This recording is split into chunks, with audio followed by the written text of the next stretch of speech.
નમસ્કાર દર્શક મિત્રો, એડી ન્યૂઝમાં આપનું હાર્દિક સ્વાગત છે। હું છું આપની સાથે આરડી વાઘેલા। જોઈએ આજના મુખ્ય સમાચાર। અંકલેશ્વરના ભરૂચી નાકા પાસે સુપ્રસિદ્ધ જલારામ મંદિરે જલારામ બાપાની 226મી જન્મ જયંતિ નિમિત્તે ધાર્મિક કાર્યક્રમ યોજાયો। અંકલેશ્વરના ભરૂચી નાકા પાસે આવેલ જલારામ મંદિર ખાતે બાપાની 226મી જન્મ જયંતિની શ્રદ્ધાભેર ઉજવણી કરવામાં આવી હતી। જલારામ બાપાના મંદિર ખાતે રાણા સમાજ દ્વારા પૂજા અર્ચના, હોમ હવન તેમજ ભજન કીર્તન સહિત શોભાયાત્રા અને મહાપ્રસાદીનું આયોજન કરવામાં આવ્યું હતું। ત્યારે મોટી સંખ્યામાં ભક્તો જલારામ બાપાના દર્શનાર્થે ઉમટી પડ્યા હતા।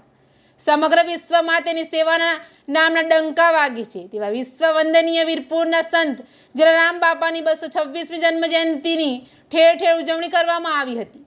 ત્યારે અંકલેશ્વરના ગોલાવાવ ગોલવાડ પંચ અને જય જલારામ મંદિર ટ્રસ્ટ દ્વારા ભરૂચી નાકા પાસે આવેલ જલારામ મંદિર ખાતે બાપાની જન્મ જયંતિની ઉજવણીનું આયોજન કરવામાં આવ્યું હતું।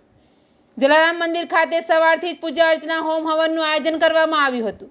સવારથી જ જલારામ બાપાના દર્શન માટે ભક્તોની લાંબી કતાર લાગી હતી। સાથે સાથે ભક્તોએ મહાયજ્ઞનો લાવો લીધો હતો। મહિલા મંડળ દ્વારા ભજનની રમઝટ બોલાવી હતી। અંકલેશ્વર સહિત આસપાસના ગામના ભક્તો જલારામ બાપાના દર્શનાર્થે ઉમટી પડ્યા હતા અને મહાપ્રસાદીનો લાવો લીધો હતો। આ પ્રસંગે ગોલાવાવ ગોલવાડ પંચ અને જય જલારામ મંદિર ટ્રસ્ટના આગેવાનો ઉપસ્થિત રહ્યા હતા। એડીનું સાથે રિપોર્ટ જયેશ પ્રજાપતિ, અંકલેશ્વર।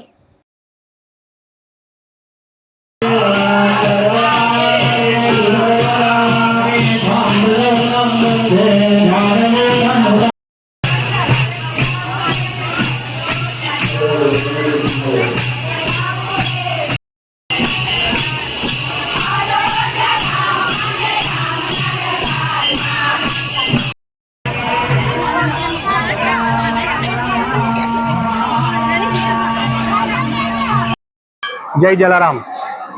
જલારામ બાપાની 226મી જન્મ જયંતિ નિમિત્તે ગોલાવાવ ગોલવાડ પંચ તથા જય જલારામ મંદિર ટ્રસ્ટ દ્વારા આજ રોજ જલારામ બાપાની જન્મ જયંતિની ભવ્ય ઉજવણી કરવામાં આવી રહી છે, જેમાં અંકલેશ્વર, જીઆઈડીસી, હાસોટ, દીવા વિવિધ ગામના ભક્તોએ મોટી સંખ્યામાં દર્શનનો તથા મહાપ્રસાદીનો લાવો લીધો છે અને ધન્યતા અનુભવી છે। જય જલારામ।